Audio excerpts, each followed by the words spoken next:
অনেকদিন আগের কথা। জঙ্গলের এক কুঁড়ে ঘরে বাস করত টোনা আর টুনি। টোনা আর টুনি দুজনেই খুব পরিশ্রমী ছিল। এই যে টোনা, সামনে বর্ষার সময় ঝড় বৃষ্টি হবে, আমরা বাসা থেকে বের হতে পারবো না।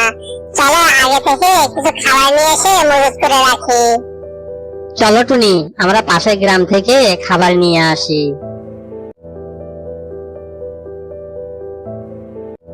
টোনা আর টুনি উড়তে উড়তে একটি গ্রামে গেল।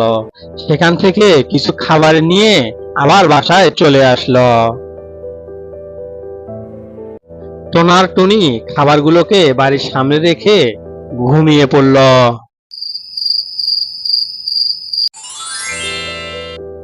ওরা দুজন সকালে ঘুম থেকে উঠে দেখে তাদের খাবারগুলো নেই। কে যেন চুরি করে নিয়ে গেছে।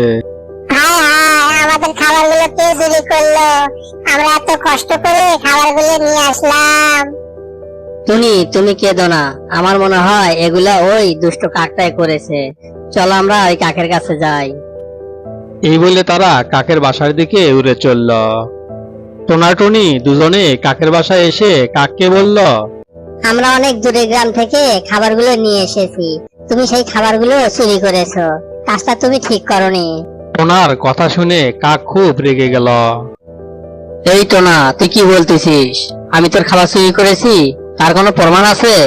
তখন টুনি একটু রাগ হয়ে বলে, কাক, আমরা জানি তুই চুরি করেছিস, কারণ ওখানে আমরা একটি পালক পেয়েছি। পালকটি হলো কালো। এদিকে উল্টো কাকও রেগে যায়। টোনা টুনি, তোরা এখান থেকে চলে যা, আমার মাথা গরম করিস না। কাক টোনাটুনিকে বাসা থেকে তাড়িয়ে দেয়। টুনি টোনাকে বলে, আমরা আবার গ্রামে যাব, আবার খাবার নিয়ে আসব। এই কথা বলে টোনা টুনি দুজনেই ঘুমিয়ে পড়ে। এদিকে কাক বলে, টোনা টুনিকে তো তাড়িয়ে দিয়েছি, আবার যাই ওদের খাবারগুলো চুরি করে নিয়ে আসি, আমাকে ধরতেই পারবে না।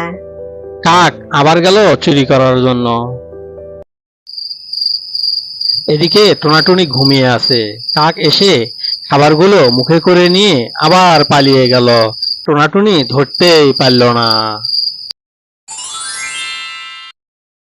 আবার পরের দিন টোনাটুনি ঘুম থেকে উঠে দেখে খাবার চুরি হয়ে গেছে। কিছু করার নাই, কোনো প্রমাণ নেই, তাই টোনাটুনি কিছু করতে পারলো না।